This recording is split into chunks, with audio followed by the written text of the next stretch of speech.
morning. I am only 1 week back from my back surgery and I'm already breaking all the rules. I said I would do one podcast a week and we are doing a second one with this week.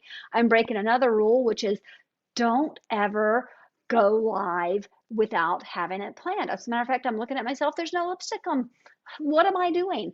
Anyway, we're going to break the rules today. And part of that is because I started doing a recording with our guest today. His name's Taylor-Klaus, and he is so phenomenal that I thought, no, I can't wait to share him. I'm not going to put it in the can and put it back out there later. I want to share him now. So I'm really excited about our guest, and he was a great sport. I'm like, can we go live? He said, yes, why not? So we're doing it. We're live on Facebook, we're live on Twitter, and we're live on YouTube. So if you have questions, please do ask. This is ASMM Digital Small Business Connections. We are the podcast for entrepreneurs by entrepreneurs. And as always, I want to give you something today you can walk away with and put to work in your life and in your work. That's what I want. And actually, the title of this is um, sorry, work-life balance is killing us. Work-life balance is killing us. And David said to me before we started the show, why did somebody put work first? Who thought to do that? So we're going to talk about that in just a minute. I do want to remind you to subscribe. I'm going to keep this running across the bottom. My kids will continue to think I am a nerd until I hit 1,000 subscribers on Facebook. So help a mama out here, guys. I'd really appreciate it if you go over there and subscribe. But quite honestly, subscribe wherever you're listening. We are a small business running this podcast. So your subscriptions help me a lot. It doesn't cost you anything and it helps me a lot. So please do subscribe and help me out. I want to remind you, you can ask questions because David is live today. We're going to bring him on. He is the author of Mindset Mondays and just an all around interesting guy. I think you're really going to enjoy the time we spent with him today. Hi, David. How are you? I'm terrific, and I realized I don't have lipstick either, so I'm no more prepared than you are. Well, see, when I come back on screen, there will be lipstick on. So why don't you tell Great. Nice setup. well, exactly. Why don't you tell everybody a little bit about yourself? Terrific. Great. So, been a professional coach for the last 12 years. But when people say, "What do you do?" I don't say I'm a coach, because there's so many people that listen to that, particularly entrepreneurs who may not be familiar with coaching yet, and they think, "Ooh, drum circles and loincloths in the woods." No, if you want to get better at if you want to compete in cycling or in running, you hire a coach. Well, if you want to do better at being a human, you hire a coach. So the way I describe my work is that I reintroduce successful entrepreneurs to their families. I love that. That is really great. I want to tell you, we didn't talk about, we talked about a lot before we started, but I want to tell you something that may make you sad. It made me very sad. But I want to tell you why a coach is so important. I worked with a coach a couple of years ago because I found myself, I do work with Burgers and Bands for Suicide Prevention. I created it. And I found myself going to my children's shows there in high school, their, musical shows or plays or whatever. And I would get so sad because I would wonder which of those kids was going to die by suicide. And it was a horrible feeling to a point that I got to a point where I thought, I don't know if I can do this anymore. I don't know if I can keep doing the suicide prevention. And I told her this and it made her sad. And then she said, what if we reframe it? What if we reframe what you're thinking and think which of those kids is going to go on to be a professional actor or go on to be a professional musician and start thinking of it that way? And it seems like such a small thing, but it completely changed the way I was enjoying my life. I couldn't enjoy those shows because I couldn't think anything but which of them will die by suicide, which is a horrible thought. So what Yeah, you do matters a lot. thank you. And I mean, you've hit so many other places where we align. All three of our children have been involved in musical theater throughout school, and our eldest child has been in LA and is a film and television actor supporting Oh, wow. themselves. That, And two of our three kids, have been navigating depression their entire lives. It's an open part of the conversation in our family because I attempted suicide at 14 and almost again at 40. So this is a very large part of our world. and it is. it And can't be swept under the rug.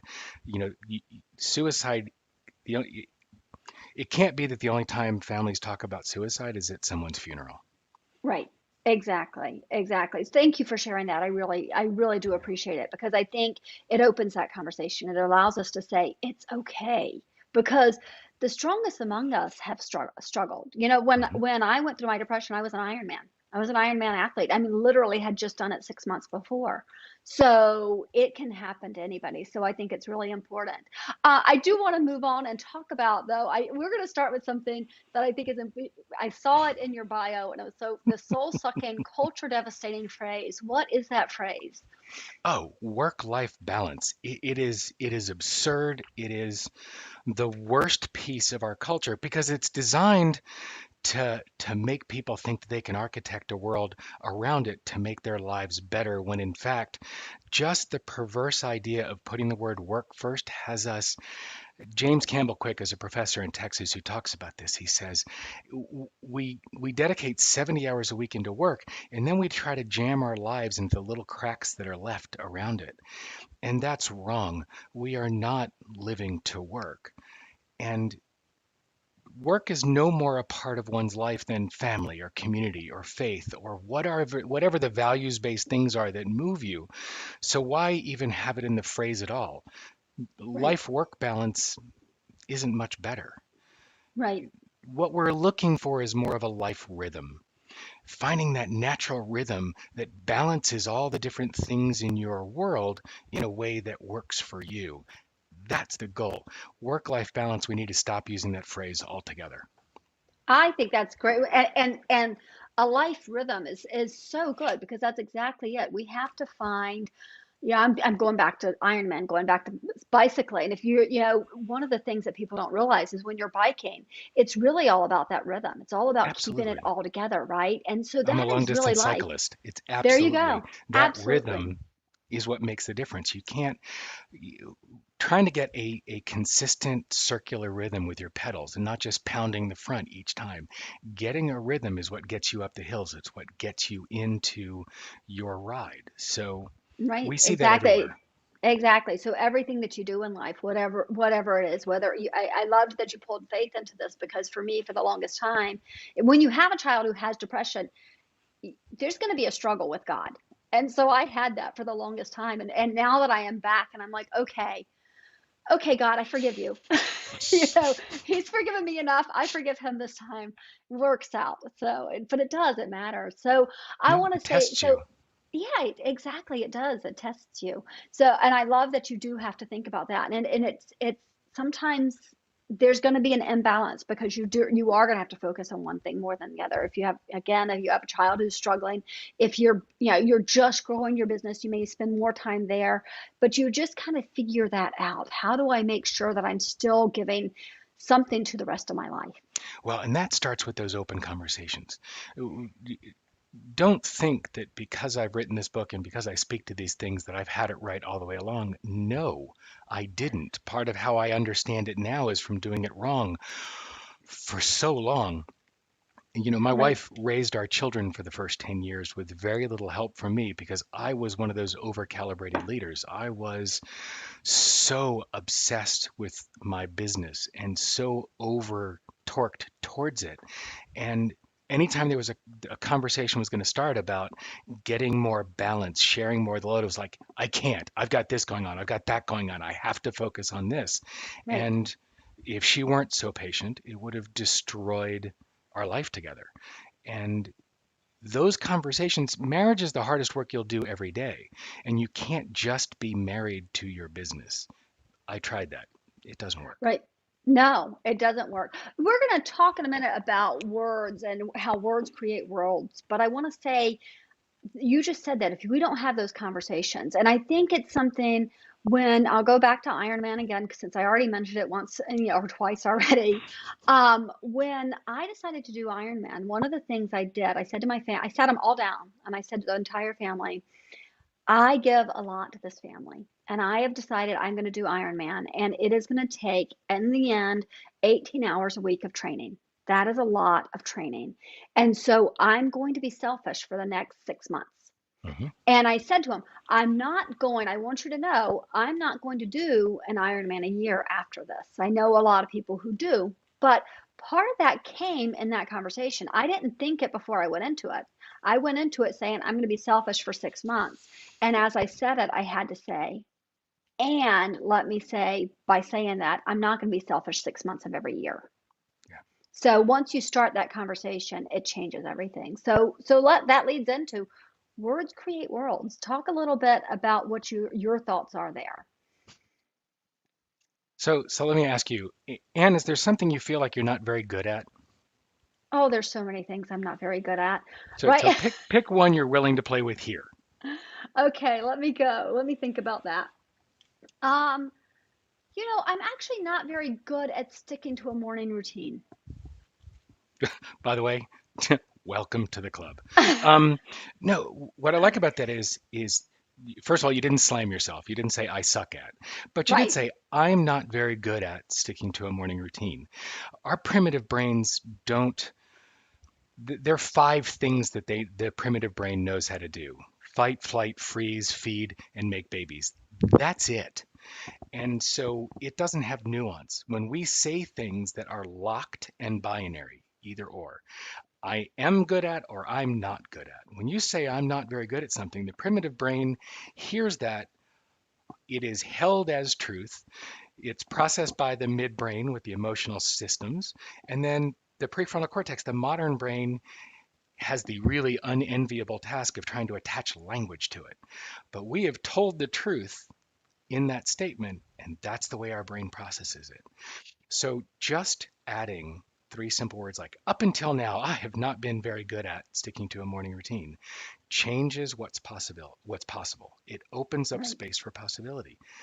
And that speaks to the whole purpose of this book.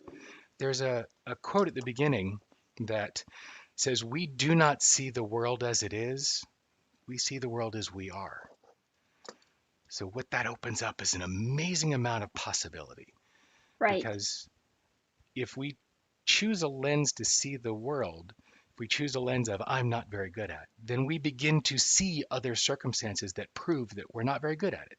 right, And we collect evidence because humans are evidence collecting machines. And that reinforces the truth that I'm not very good at sticking to this morning routine. right, But when we change the lens, we change the way we collect evidence, so we change our experience. So when you change your lens, you change your world. So pay attention to your language. It absolutely creates and shapes your reality. I just wrote down up until now.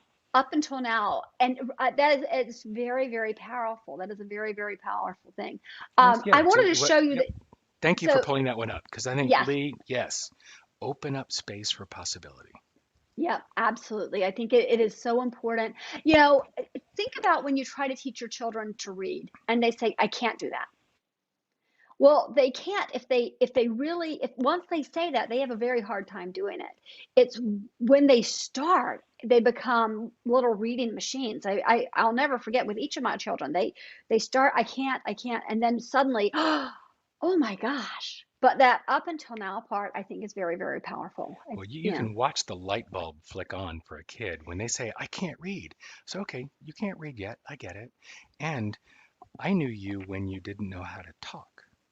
And before right, that, you didn't know how to walk. And guess what? You walk and talk all the time now. And all of a sudden, you're like, exactly, whoa, there are times before you can do something and there are times after. And that's that transition that's messy.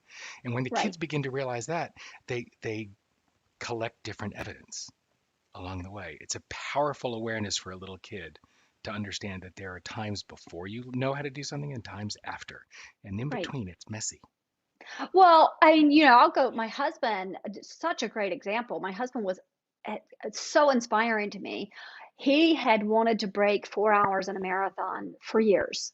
And we'd been running marathons together, but he wanted to break 4 hours.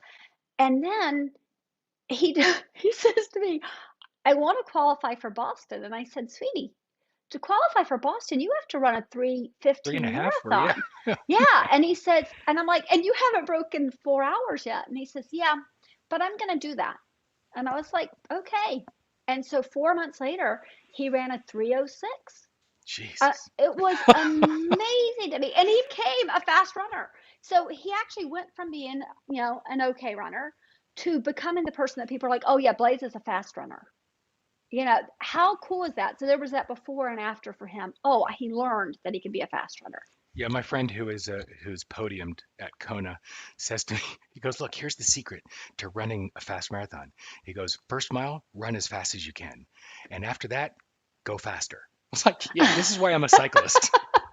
That's so funny because I always tell people, I'm like, people say, oh, I can't even run a mile. I'm like, most people can't run a mile. Right. Because even the people who run a mile all the time can't because the first mile sucks, Yeah, no matter and what. I hear so does 21, the Yeah, 21's 21st not a mile. good one Yeah. either. Ugh.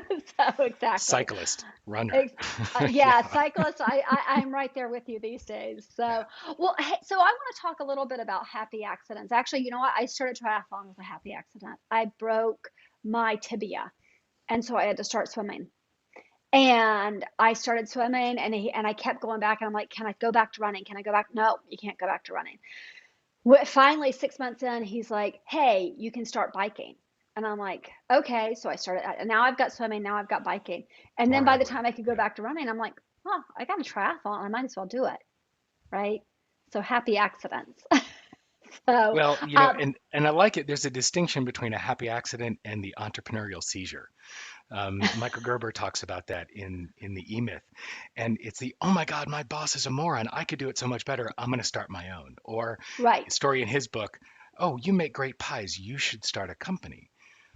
But that's like skipping over all the planning that makes it a business and going right to the technician's nightmare. A happy right, accident is one of those things where you're paying attention to what's going on around you and objectively reading the signs and using your gut to make the call to do something. But you right, you got to be paying attention. And most of us right. are just unconscious to those signs. Absolutely. Well, let's talk about that because you had one. You wrote a book, Mindset Mondays. We're going to talk about the book in a minute. But tell us how you came to that book. I didn't start off wanting to write a book. The idea of writing a book feels like pulling teeth myself without Novocaine. And this all started because I've been working with a woman named Jody Hirsch with Orange Star Design since 1996 for marketing support. And I went to Jody and I said, I want to do something that will get me more facile speaking through the lens of my point of view to any topic live and off the cuff. And she said, okay, here's what you do. So all of my business cards have different quotes on the back. I've got 50 different quotes on the backs of my business cards. And she said, flip on a live stream. This is in 2017. Facebook was heavily prioritizing live. So she said, flip on a live stream, grab one of your cards, wax poetic about mindset and leadership for 10 minutes, and you've got a way to do it. I was like, I started to throw up. I was like, I don't want to do live video. That's like the last thing I want to do. But it was evidently exactly what I needed to do.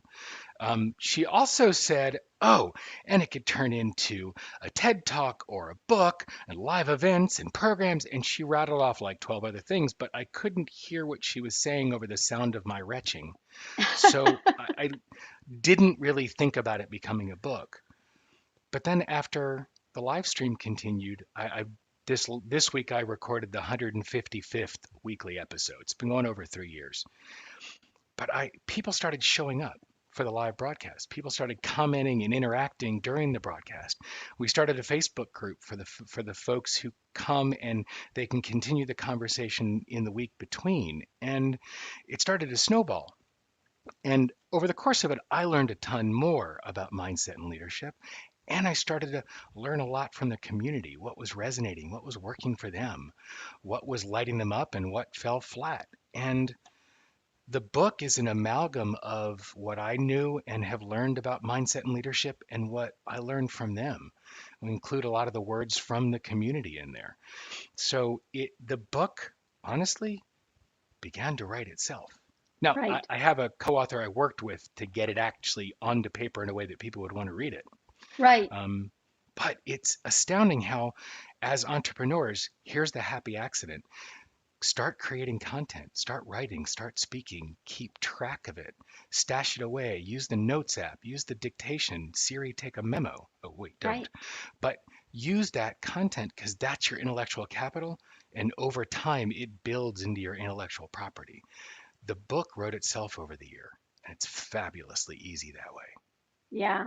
You know, and I love that you did that, that you recognized, oh, okay, so you can take these next steps because that's exactly how this show came to be, right? I started it as a live stream on Facebook to help a few clients. And then somebody called and said, can I be on the show? So you just have to be open to, and I said, I don't have a show. Well, You do now now. I do.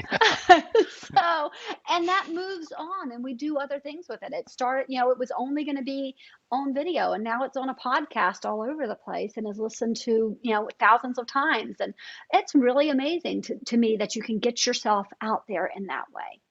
Yeah, So and it doesn't have to be hard.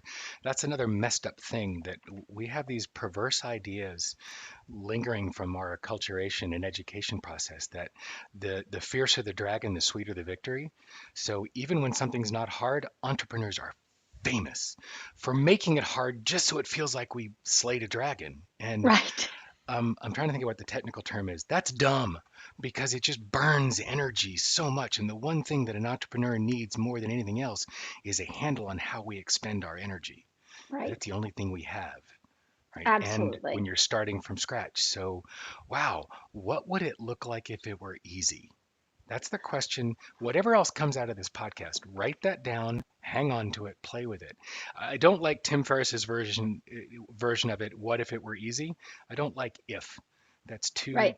nebulous. Is what will this look like when it's easy? That's the Right. question to hold on to. Everything you're wrestling with, play with that perspective and see what's possible. I think I'm lucky because my husband says I've got the biggest decisive muscle, the biggest decision muscle in the world. He's like, you make decisions like this. And part of that is because I sometimes say this, I'm too dumb to know it should be hard. So it is easy. I'm I like, look, oh, that I should have learned been something hard. about this decide, about decisions, Hmm. a couple years ago, and I think it's fabulous. So, two different pens. Okay. So, if I'm going to choose one, I put the other one down. Right. But if I'm going to decide on this one, I'm going to Right. throw that one away. I'm going to cut. Uh, The Latin root for the word decide is dicere, which is to cut. And what's important is deciding is cutting out the things that you haven't selected. And that's important. It gets us out of the second guessing. The metaphor that people use is burning the boats. The right. explorer gets to the new land, they burn the boats, there's no way out, we have to make it. That's a decision. That's cutting out the other options. What is a powerful way for entrepreneurs to manage their energy is to stop choosing and start deciding. So I'm Right. glad you're a good decider. Yeah, That's it's a funny you that's a said superpower. it is. I definitely. I used to think it was not. I used to think that I moved too fast, and that was not. That was a debt to my detriment. And then I realized, yeah, that's a superpower. That It's I'm a ready to superpower. just move on very quickly and say, yep, let's do it this way. So, all right, Okay, let's talk let's a move little bit on to about your that. book. Yeah, exactly. All right, tell me about Mindset Mondays. So Mindset Mondays, my coach years ago challenged me to write the book I needed to read. If I had had this book when I started my first company 30 years ago, it would have changed my world because it I spent a lot of time growing the company I thought I should, leading it the way I should, building the team the way I thought I should, partnering with my business partner the way I thought I should. And the should life sucks. Yeah, It leaves you kind of hollow because everything is about what's the right way? How should I do this? And it's completely disconnected from what's real for right, you. It's like all these catnip internet silliness that you see, seven secrets to seven figures. Those kind of programs, those systems are all built based on how one person did one thing in their world at that time. You right, can't map that system to what you're doing. There's a distinction between a system and framework. right, Framework is a different way of mapping something onto your practice, your business, your market, your values, so that it can morph to what works in your world. And it's important that it's always through the lens of who you are and not right, what somebody else told you to do. So, right. this book was my way of putting together that structure so that it's a reminder for me. We've taken the 52 of the first year or 52 episodes from the first year and created easily digestible, readily actionable chapters. And at the end of each chapter are 6 prompts that will walk you through a framework of how to take what you learned in that chapter or the mindset we played with in that chapter and take it out into your world so you can use it there and then Right. explore what happens with it and try it in different ways. And that's done. This book is designed to use every single week for the next year. And because one of the steps in the framework, one of those prompts is to write, there's a page for journaling at the end of each chapter. So all you need is the pen that you didn't throw away, Right. and you've got everything else you need to create your mindset shift.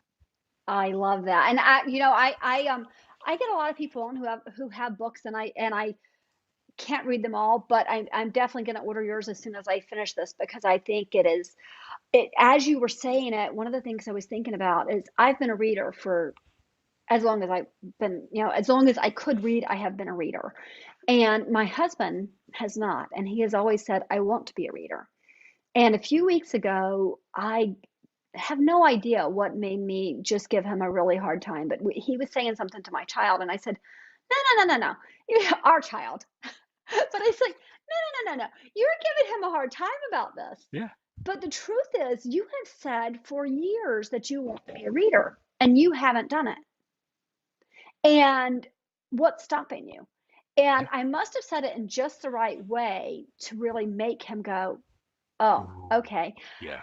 But what had been stopping him, is he thought he had to do it the way I do it, which is voraciously. That's the only way I can say it. I've got several books going at one time, and I'm reading at the kitchen table, and I'm reading at my desk between meetings, and I'm reading while I'm walking. And he thought he had to do that. And so in his mind, that's what reading was. Yeah. But he was able to go, I like to get up early in the morning, and I'm just going to sit and read a chapter a morning. And once he gave Perfect. himself that permission to be himself, it was huge. So, I mean, that's such a small thing. But when you think about it, if you're doing a small thing every week, Mindset Mondays, and you're changing it, you're going to change your life. Absolutely. And I love what you're speaking to because it's the small things repeated daily that make for the big change. Right. Look, I'd like to say that I've read every one of those books. I haven't gotten to all of them yet. There are 4 on there that have been staring at me for, I'm not telling you how long, that I haven't read yet. But it's that piece. I read a Pew Research study from 2015 said that only 41% of people read past chapter 1. I'm like, whoa. So most of the books out there are shelfware. Right. And yes, Right. so it is literally, this book is literally designed to not be shelfware. It's easy to use and implement so that you will. That's great. That's, yeah, I'm definitely going to order it as soon as we get off of here today. All right, let's talk about, so part of this is you've created something called the Rewire Framework. Yeah. Can you tell us, and you said you've got something to offer, our listeners today Oh, on yeah, I'm this as glad you well. said that. So if you go to Mindset Mondays with DTK.com or to rewireframework.com, they both work. You'll get a chance to download the Rewire Framework. It's the system that we built for this book. Rewire is an acronym for reflect, experiment, write, investigate, revise, and expand. And those are the 6 steps that there are custom prompts for on each chapter. This is a structured approach to integrate and reinforce new ways of thinking, being, or doing. So anything that you're working on right now that you want to really solidify that learning, you know, this is designed to cure what we used to call cubenesia. We would take our entire team out for an offsite for the weekend. Everybody was pumped, excited at how different things were going to be going forward. We'd get back into the office Monday morning, email starts flurrying and the phone starts ringing. Everything gets forgotten because you go Right. back to the day to day because that's what your brain does. It wants to go back to what it already knows how to do. Right. These 6 steps help shift that, help solve that, so that you get a chance to reflect on the piece that you're working with. And then there's an experiment prompt that has you taking that mindset out into your world and playing with it. Uh-huh. And remember, it's called rewire and not retire. So the W is write, not type. So Okay. it's actually grab a pen or pencil and write on paper. There's something different about the way your brain encodes and decodes language and processes when you write as different from when you type. Right. There's kids in school that can nearly transcribe a lecture on their laptop. They're not processing it. When you have to take it in and decide what gets written as a note to capture it, it's different. So with the Right. writing, this is capturing what was learned in that experiment, everything that came up. Don't filter, just write. And Right. then with investigate, you're going to unpack what you learn from that and what comes clear as you go back through it. And the next prompt is a revise. It's a revision to the experiment to let you then take it back out into the world and play with it again and see what's different. And then the expand is where it really becomes the learning becomes solidified. This is the sexy part. When you take what you've learned and experimented with and you map it onto another area of your world, you're using that learning in another space. That's what cements the learning. Right. If you go back, I don't want to trigger anybody, You but go go back. back to math in elementary school. First week, they teach you chapter one, and there was no test or quiz. And then you'd use the content that you played with in chapter one as you learned chapter two. Those principles would apply and they'd build on it. Then at Right. the end of that week, you'd get tested on what you learned in week one. So you're learning it, experimenting with it, using it as you take in new information, then getting tested on it. That's the same neuropsychology principles are being embedded in this rewire framework. So Right. download it, play with it. There's a piece online at Mindset Mondays with DTK.com. You can download it for free and start playing with it now, even while you're waiting for the book. That's great. Yeah, I absolutely will. I want to say something, and I can't remember. I'm having a hard time remembering the person who I spoke with. Oh, it's driving. Are you the one who told me your dad was an orthopedic surgeon? Hmm. Okay. So mushy brain because I had my surgery and I'm still dealing with that. But I did do a podcast a few weeks ago with a woman, and she does something similar to what you're talking about. And we talked about, yes, we're business owners, but as a business owner, I think it makes me a better parent a lot of the Oh time yeah. because I look at these things and I'm like, I wonder how I'm going to apply these things to my child's life. The only So, Elaine, my wife has a company that serves parents of kids with complex needs. okay, So it's helping parents help kids. That's what their business does. And one of the things we've been talking about for years of doing this is the only difference between leadership and parenting is one audience starts off shorter. I mean, the same things that work for you in leadership can apply beautifully in your parenting, and the things you learn and master or get better at in parenting can apply to your leadership. It's when people try to keep it separate that it comes apart. It's like, why are absolutely. things going so well with my team, but my kids won't talk to us? Well, where's your leadership not coming home? Right. Right. Yeah, So that's there's such a there's a good lot point. to look at there. And by the way, that's a great thing to bring to your coach is to play with looking at where the patterns are showing up on each side of your world. That's a great idea. That is a really great idea. And I love, David, I love that we did this. We talked about your book, we talked about the Rewire framework. You're a coach. You could have said, hey, hire me. Um, you didn't do that. And one of the Mm-mm. things I have a hard time with on the podcast is when I get a guest who's like, hey, I just want you to hire me. And I appreciate that you didn't do that. But I know part of it is that not every coach is for every person. Absolutely true. So you've got to find the coach that works for you. Well, the thing that is most highly predictive of success in a coaching relationship for the person being coached is the personal connection with the coach. And it doesn't mean Right. you have to be friends. There has to be some gel, some resonance, something that you feel connected to, because the coaching space is a place for you to be completely open, completely vulnerable, and feel safe. And Right. if that's not true, then you're going to hold back from the coaching. And the last thing you need to be doing is holding back in a place that's supposed to be safe. So, Right. absolutely, not every coach's style works with every client, and not every client is a perfect match for the coach. So, learn about the person before you just hire them. Right. Read their Yeah, book, read their website, talk to people. Oh yeah. absolutely. Oh, so we put this one up, Mindset Mondays with DTK.com. That's one place they can find you. The other is talk a little bit real quick about 52 weeks and 52 days. Oh, so I was on a podcast with this guy and his 52,000 listeners, and he was talking about a book he wrote that had 52 leadership lessons for blah blah blah. And we were joking that our books came out at a very similar time and they both had 52 ways.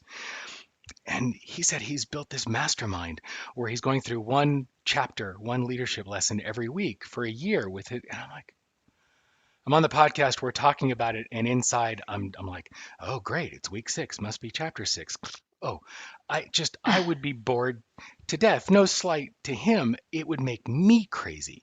Right. So, but I wanted to use this book, and so what I created was something for people who are impatient, like I am. Like me. So this book is built around 7 different themes, 7 different ideas that lace through the book. So I've got this set up to do 52 weeks of mindset shift in just 52 days. And it's a live coaching program. There'll be communication back and forth between as well. And it's designed to help folks create 52 weeks of mindset shift in 52 days, a couple days more than 7 weeks, so that they can quickly start to integrate and take control over their world. Right. That's the program I would have wanted, so that's the one that I built.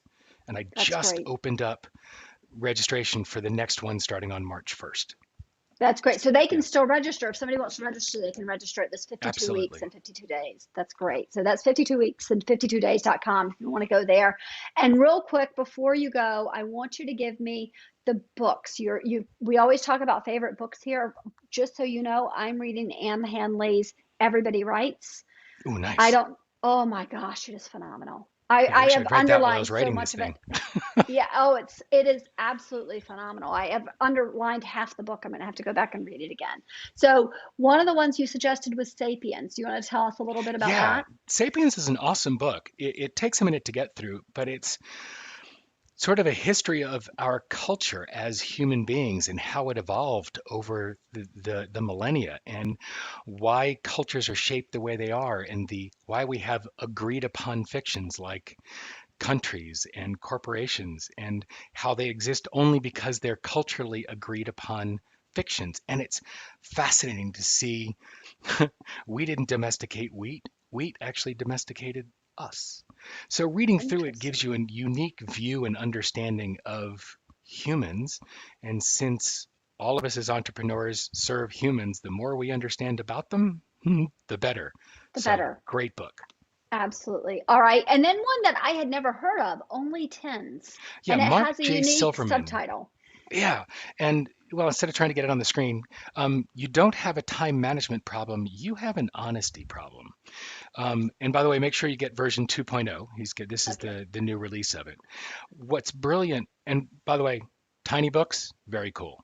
Easy to Right. plow through, easy to digest, easy to use immediately. Um, Mark talks about the idea that we spend too much time, effort, and energy serving the 8 out of 10s and 9 out of 10s in our business, whether they're clients or projects, things that suck our attention that aren't 10 out of 10.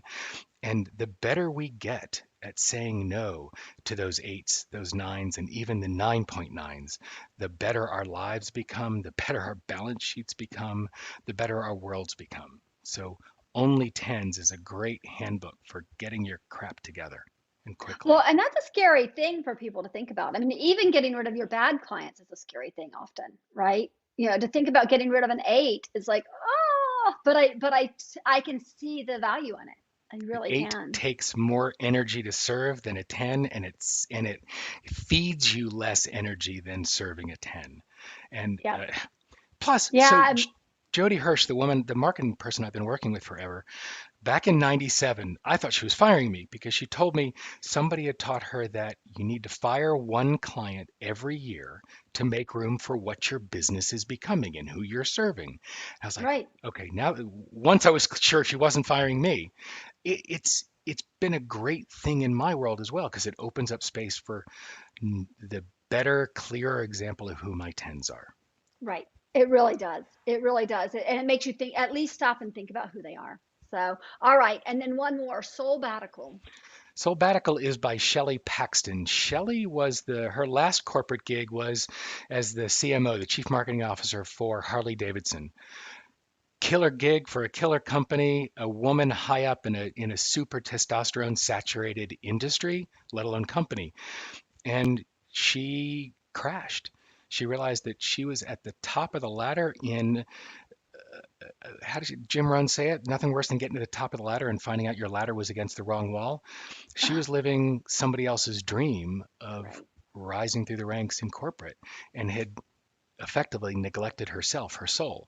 So she bugged out for a couple of years and took a soul sabbatical. And she's not advocating bailing. Quite the opposite. She's advocating, particularly for folk in corporate and for entrepreneurs that are powering through, to nurture your soul all the way along the way so that you don't crash, you don't hit bottom, you don't face depression and suicide like both she and I did. So it's a powerful book. It's a That great it read. sounds like a lovely, and I just talked to my husband about this, that I, every 3 months, take time off from my job Mm. in some form. And when I say I take time off, I mean, I don't call in, I don't accept emails. And it has to do with the fact that once I can let go of it, the truth is when that last day before I come back, I have 20 million ideas and at least two or three of them are really good. And Yeah. so it's worth taking that time off because it builds my business. But you have to take care of your soul. You have to let go. You can't just keep running or the ideas are not going to flow. Well, you can't give what you haven't got. And if you don't Right. recharge your batteries, and I don't mean sleep, I mean Right. this, nurturing your soul. If you don't recharge those batteries, you have less to give to serve the folks you're here to serve. So it's like Absolutely. being selfish in service of. Yes. I love that you said you can't give with what you haven't received. Is that how you Well, said it? what you can't give what you ain't got. What you ain't got. There you go. I love that. Also, um, I love that you're on the show. I love that when I said, "Can we go live now?" You just did it, and everybody who's watched it, I'm sure is going to agree that yeah, we had to go live. This was wonderful. So I really appreciate it. All right, if you guys, I'm going to put your website back up here, Mindset Mondays with DTK.com. Again, I want to remind you, subscribe to Brennan and Annie on YouTube. That is, it's down at the bottom. If you'll do that, I would really appreciate it. David, if you could do that as well, I ask all my guests to do Absolutely. that. That would be really helpful to me. And then I want to tell you guys, if you have questions after the show, we're always monitoring Facebook. And we're always monitoring LinkedIn and Twitter. So if you have questions, please do ask them. And if David doesn't see them, I will shoot it off in an email and say, hey, David, can you answer this? So Perfect. we can get you Absolutely. those answers. So please do feel free to do that. I wanted to thank everybody for tuning in. And David, hang on one second while I end the show. See you guys later. Bye You got bye. it.